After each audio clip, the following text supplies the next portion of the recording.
Que la famille élargie, c'est pas toujours simple. On s'en pose des questions, on se complique la vie.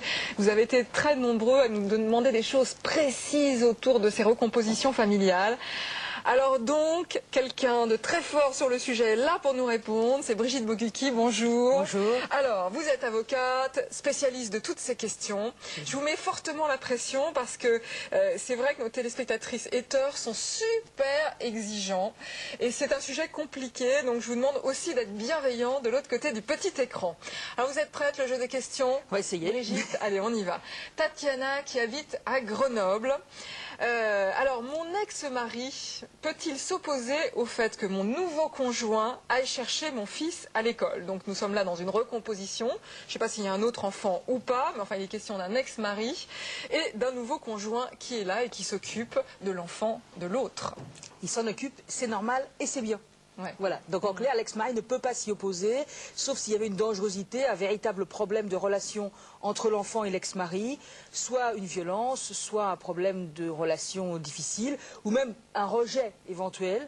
Mais sinon, l'ex-mari ne peut absolument pas s'y opposer. Au contraire, la loi trouve que c'est normal. À partir du moment où la famille a été recomposée, c'est une bonne idée, une bonne chose que l'enfant puisse tisser des relations et des liens. Il faut d'ailleurs faire le parallèle dans cette histoire-là avec est-ce que je peux m'opposer à ce que ce soit la nouvelle compagne de mon ex qui vienne chercher l'enfant pour les droits de visite et d'hébergement. Pareil, non. Pour les droits de visite et d'hébergement, vous y allez vous-même ou vous envoyez quelqu'un de confiance. Vous ne pouvez pas vous opposer à ce que l'autre envoie la personne avec qui il est, même si ça vous est désagréable.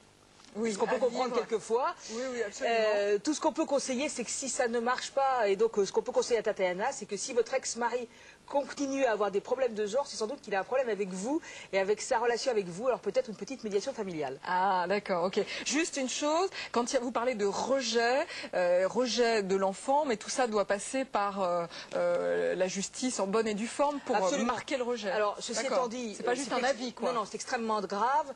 En aucun cas, il suffit que l'enfant dise j'ai pas envie pour qu'on puisse faire quelque chose. D'autant plus que les enfants ont tendance à se noyer un petit peu dans les désirs de leurs parents et qui vont dire aux parents qui ont envie de l'entendre que non, l'autre, c'est vraiment pas mon histoire et j'en veux pas. Donc il faudrait quelque chose de vraiment grave et très lourd pour que la justice intervienne là-dedans. D'accord, ok. Thierry qui habite à Bordeaux, en cas de séparation, alors voilà un monsieur qui a refait sa vie, ai-je le droit de continuer de voir l'enfant de ma compagne que j'ai élevé pendant près de 10 ans? Voilà, c'est pas vraiment une filiation biologique, c'est une filiation en recomposition, on va dire. Eh bien, le législateur a pensé à lui il n'y a pas très longtemps. Ah, absolument, puisque c'est un problème qui commence à devenir relativement courant. Ouais. Donc, il n'a pas un droit spécifique. C'est-à-dire qu'on n'a pas dit l'ex-beau-père ou l'ex-belle-mère ont le droit d'avoir un droit de visite et d'hébergement. Pourquoi? Parce que c'est simple, si on donnait les droits de visite et d'hébergement à tout le monde, il y a déjà les parents éventuellement divorcés, les grands-parents des parents qui eux-mêmes peuvent être divorcés. Les grands-parents de l'autre. Voilà, alors vous imaginez que le pauvre enfant, il finirait par ne plus avoir 10 minutes de libre, ça ne serait pas possible. Mais la loi a prévu, alors c'est l'article 371-4, alinéa 2, et oui, du Code civil, qui nous dit si tel est l'intérêt de l'enfant, le juge aux affaires familiales fixe les modalités des relations entre l'enfant et un tiers, parent ou non. Autrement dit, ça va s'appliquer aussi bien aux frères et sœurs aînés qui sont séparés, parce qu'ils sont demi-frères et demi-sœurs éventuellement, que ça va s'appliquer à l'ex-beau-père, qui va donc, si son ex-conjointe ne veut pas lui laisser voir l'enfant, pouvoir demander au juge des affaires familiales l'autorisation d'avoir des relations avec l'enfant. Alors après, quelles relations? Il est évident que ça va dépendre de la durée de la vie commune, des relations qu'il a tissées avec l'enfant, de l'âge qu'avait l'enfant au départ et qu'a l'enfant maintenant. On imagine quelqu'un qui aurait vécu avec un enfant de l'âge de 1 an à l'âge de 14 ans. Il est évident que les besoins ne sont pas les mêmes que pendant 4 ans, de 10 ans à 14 ans, par exemple. Juste une petite précision, il va falloir qu'il saisisse le juge des affaires familiales en faisant une procédure à la fois contre la personne dont il se sépare et contre le père de l'enfant. Car c'est une procédure qui concerne l'enfant par rapport à ses deux parents. D'accord. Voilà. Ok. Bon, eh bien, courage. Francine qui habite à Paris, puis-je donner le nom de mon conjoint actuel à mon fils qui n'a jamais vu son père biologique?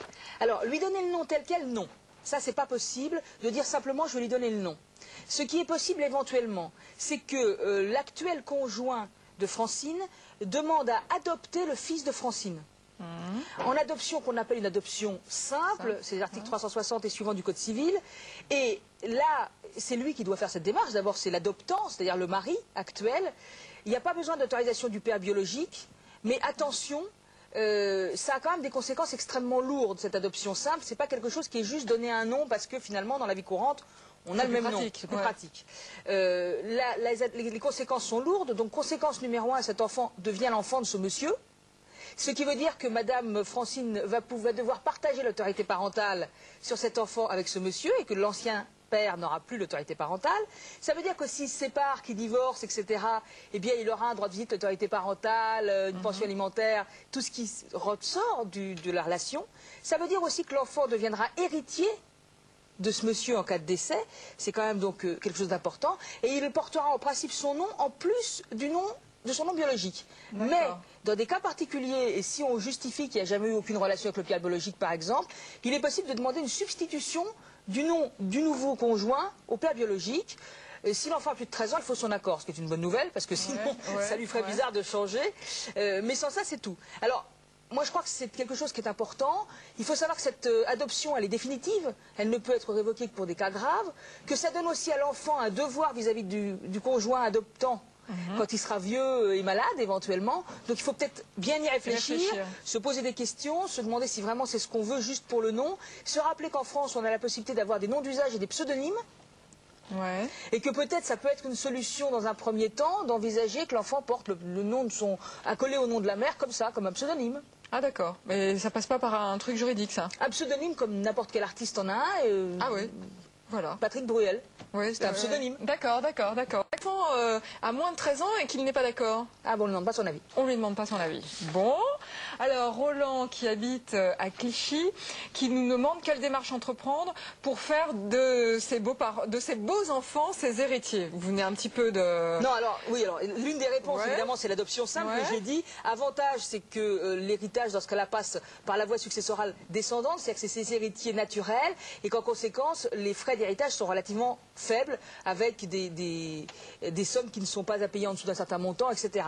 Quand on adopte, hein, ça c'est quand l'adoption simple. Alors, ceci étant dit, j'attire tout de même à Roland de Clichy, je lui attire son attention sur plusieurs choses. La première, attention, s'il a déjà des enfants lui-même, il ne peut pas faire n'importe quoi. Il y a ce qu'on appelle en France la quotité disponible, et un terme épouvantable, on ne peut pas exhéréder ses enfants. Bon, alors j'ai rien compris. Alors, ça veut dire qu'on ne peut pas les déshériter. D'accord. Donc, s'il a des enfants, il faut savoir que s'il a un enfant, il ne peut donner à ses beaux enfants que la moitié de son patrimoine.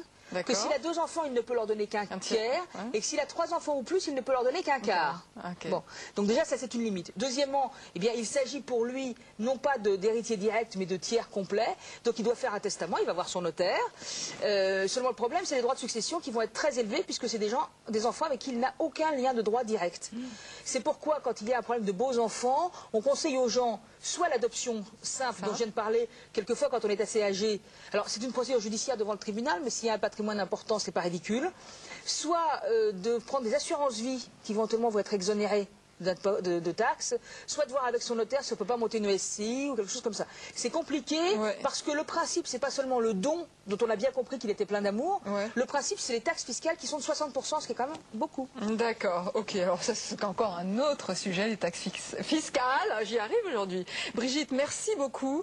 Je rappelle que vous êtes une grande spécialiste et vous donnez vos bons conseils sur Internet. Donc sur le www.france5.fr, vous avez la possibilité de discuter avec Brigitte Bogucki. Merci Brigitte et à bientôt dans les maternelles. À bientôt.